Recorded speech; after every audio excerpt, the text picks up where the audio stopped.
Ito, Wala na silang asa ko. ito ang tinatawag na shrine ng ano, Makilala shrine. Makilala Shrine. Yan, yun yung Makilala Shrine.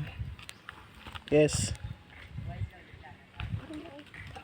Tapos, diretso lang tayo dito. Hindi namin alam kung anong meron dito. So, first time namin to. At saka, makikita ninyo yung reaction namin. Magugulat kami kung gaano kaganda.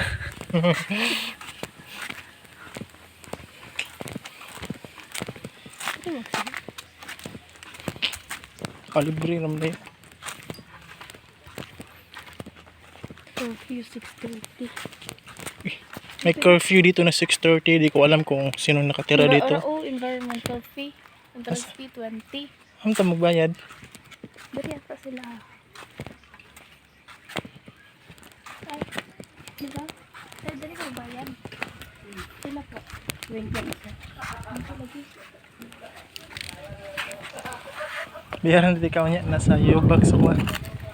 Okay, kubo. Kulang kayong tubig. Isa pa. Kaya mo palitan.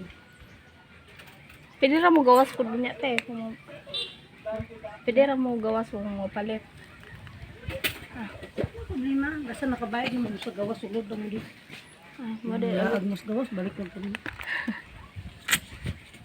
Thank you, te. Kaya kung mulaag mo din na may pagkaon, hindi man din pwede din sila pagkaon. Ah, Kaya naman ito. Hindi na pag matanaw mo din. Ano. Thank you, te. so, papasok na kami sa ano, sa sinasabi nilang shrine. Hindi namin alam kung ano yung itsura nito. So, ito nga itsura nila oh. Ay, tara na nila, oh. So, may swimming pool pala dito. Ano yan?